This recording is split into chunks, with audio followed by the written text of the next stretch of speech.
Hello and welcome to Atop the Fourth Wall, where bad comics burn. What is it about the word blood that suddenly makes things seem extreme? Back in 1993, there was a company-wide crossover at DC called Bloodlines. The idea was that a group of aliens came to Earth to feast off the spinal fluids of humans. However, in some it awakened the metahuman gene, turning them into superheroes. What? You don't think having spinal fluids drained can give you superpowers? It could happen. The event was used as an excuse to start off a few new titles as well as give some new blood to the DC universe, hence why the new heroes were called New Bloods. The event ran through all of the annuals at the time before culminating in a two-part finale. I admit I've never actually read any of the annuals or parts of the crossover, so I don't know if it was any good. The only lasting effect the crossover had was the ongoing series Hitman, which lasted for about 60 issues. The other New Bloods haven't appeared in very many titles since then. Still, many of them are quite worthy of ridicule, so let's dig into Blood Pack number 1. Welcome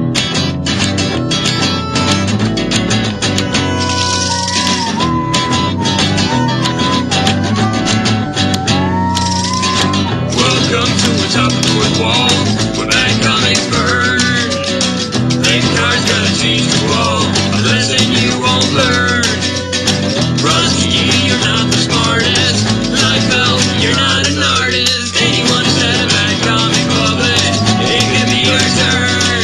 Linkara, he's the man. Clutch, where's the birdie hat? Linkara, he has a magic gun. Where he purchased that? Linkara, coins, robots, Amazon, the drugs. Linkara, this comic sucks. Linkara.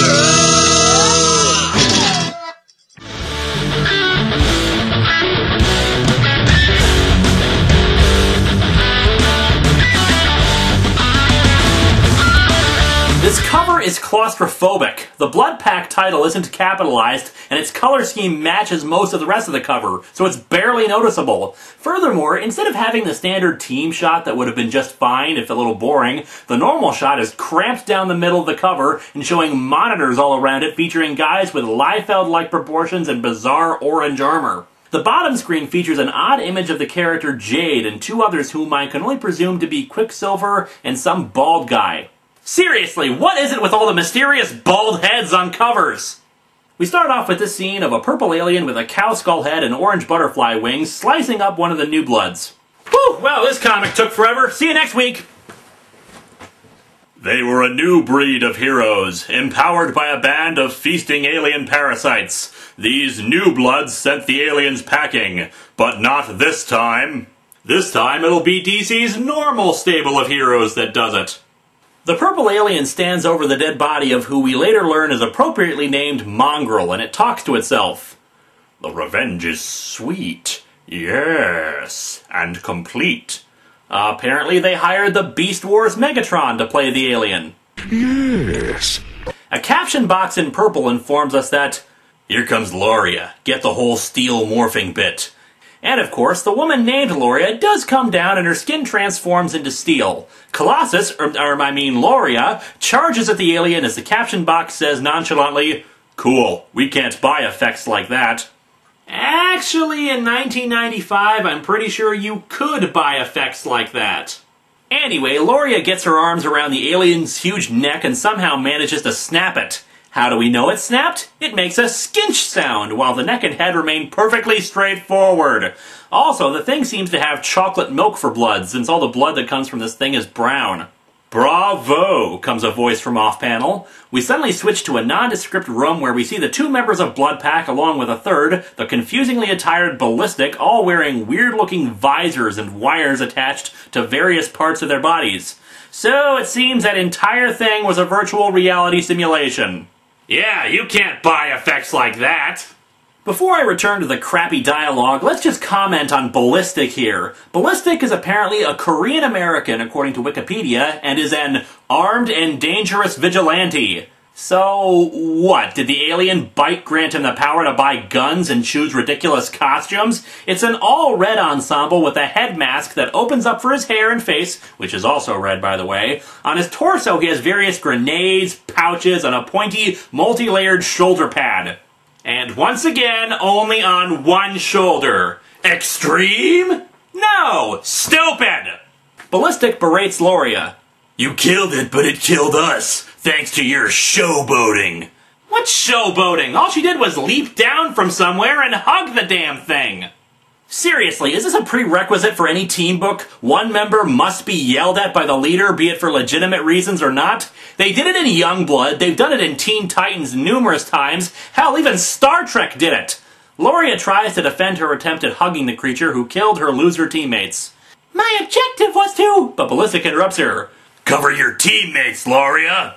And yet she was the one who managed to subdue the big monster. So the one who actually managed to beat it in 10 seconds flat gets reduced to covering duty, while you and Alice Cooper over there get your entrails splattered on the floor. Good thinking, Patton. You should also notice the round golden cameras floating around recording everything. Yes, it seems that this is a superhero reality show, except not in a slightly campy yet entertaining manner. And yet I doubt Stan Lee would even want anything to do with these Nimrods. Anyway, Loria says she'll take his orders under advisement and walks off. Ballistic laughs it off and says he's got her eating out of my hand, only took 6 weeks. Mongrel, the erstwhile long-haired guy, is not impressed by his attempts at being macho, and suggests that Ballistic is only interested in Loria for a relationship. Like your freak self got a chance with her. Freak self? Not since the 1960s Teen Titans series has a group of superheroes failed so miserably to try to talk like those young people today. Ballistic continues to talk the street. Same chance as you, homeboy. None. You down for some pool? He puts his arm around Mongrel and even pinches his cheek after Mongrel tells him not to touch him. Mongrel, in a completely legitimate move after Ballistic's manhandling, shoots an energy burst at Ballistic and knocks him away. Cut to a different camera feed, where apparently 3 more members of the Blood Pack are emerging from a portal. The first 2 that come out include a guy in a mask named Geist and a guy with a pop-o-matic on his chest named Nightblade. They talk about how excited they are about the show, and Nightblade pops in with this philosophical gem. You know, Geist, after you help guys like Superman save the world, how can you go back to a normal life? Oh, come on, it's the DC Universe. The end of the world isn't even an excuse anymore to get off of work. Geist's thought bubble shows off his own deep thoughts about life as a new blood. Not many options for a guy who turns invisible in bright light. So, be a superhero by day or by night. Big deal. If you want to be a hero during the day, you can take night classes or something. If you want to be a hero by night, you've got darkness on your side, and bright light's just going to make you invisible anyway, so you're covered there. Nightblade interjects with some character development. I'm doing this for my dad, I guess. A damn good NASCAR driver. Died making his comeback.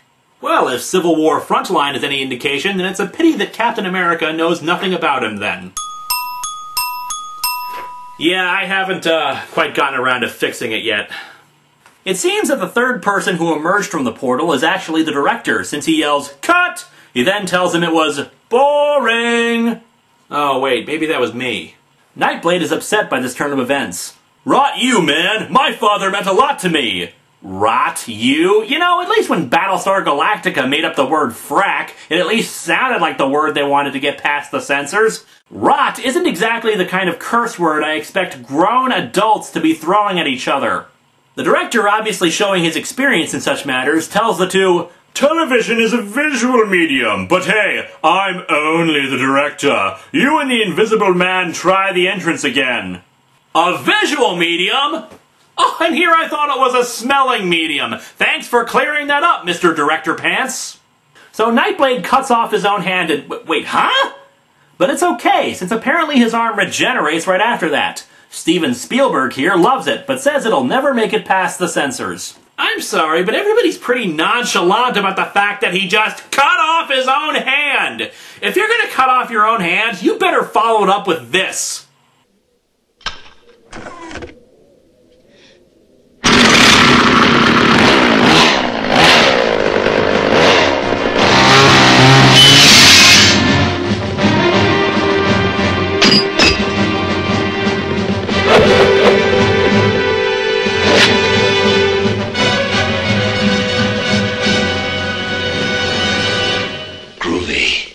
Cut to women in their underwear.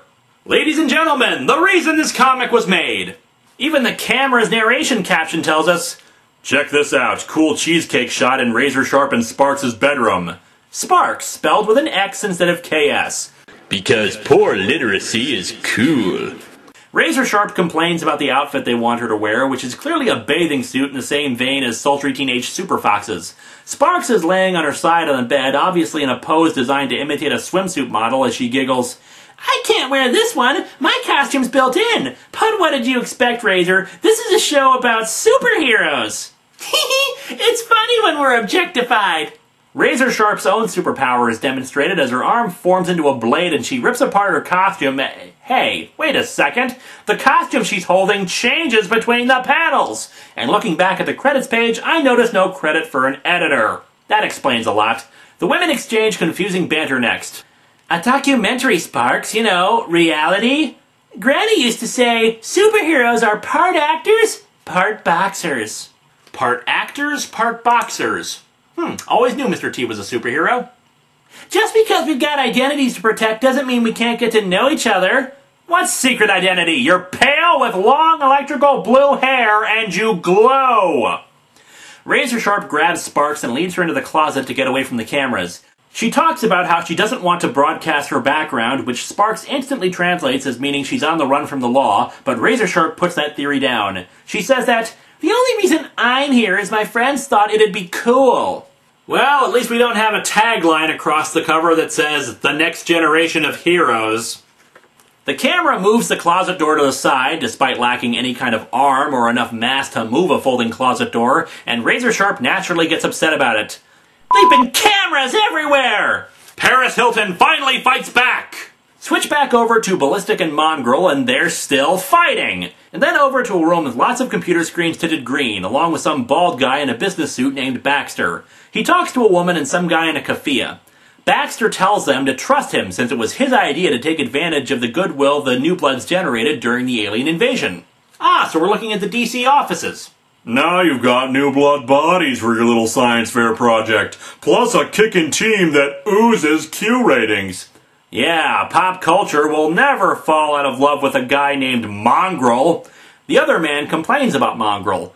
This boy went on a well-publicized rampage through Chicago. He's a criminal! To which Baxter waves his hand and responds, a known fact, teenage girls love rebels. Really? They love rebels, huh? Well, if this guy constitutes a rebel, then Marlon Brando is spinning in his grave. The woman just wants Baxter's assurances that the blood pack will be under control when the time comes.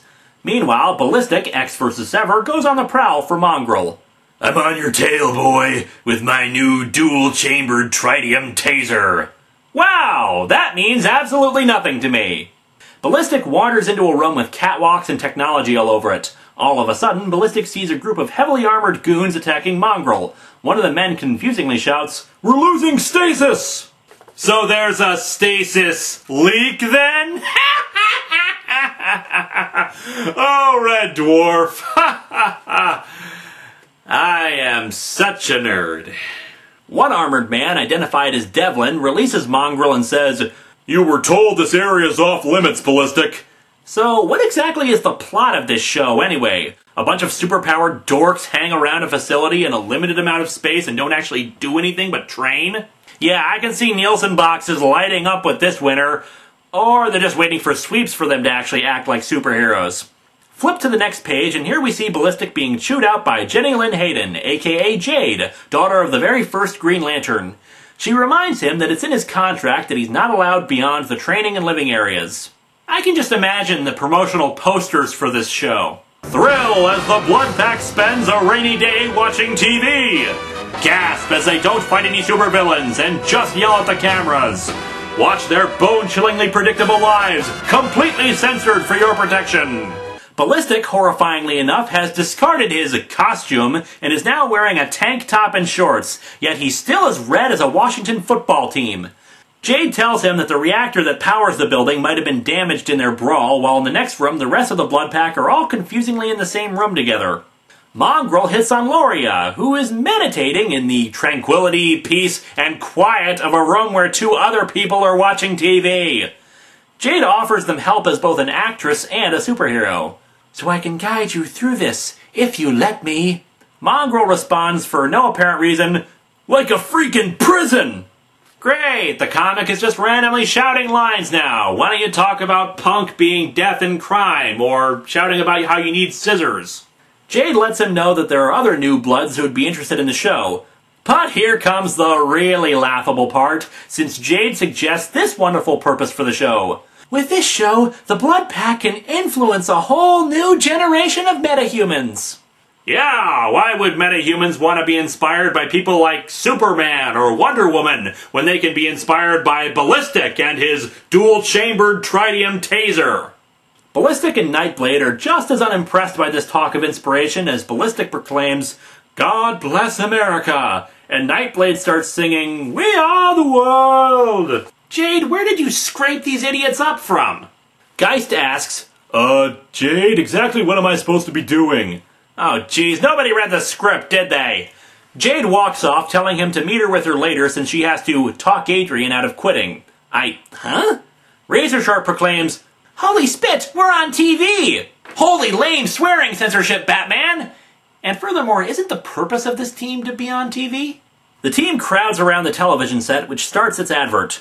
What happens when you thrust together 7 young masks from different walks of life? Find out on Camp Loser, the Blood Pack Show! Jeremy Baxter, the bald guy from earlier, appears on screen, proclaiming, "It's time for something new. We wanted only new bloods, kids with no preconceived notions about being a hero." Yeah, that fills me with confidence about their likability.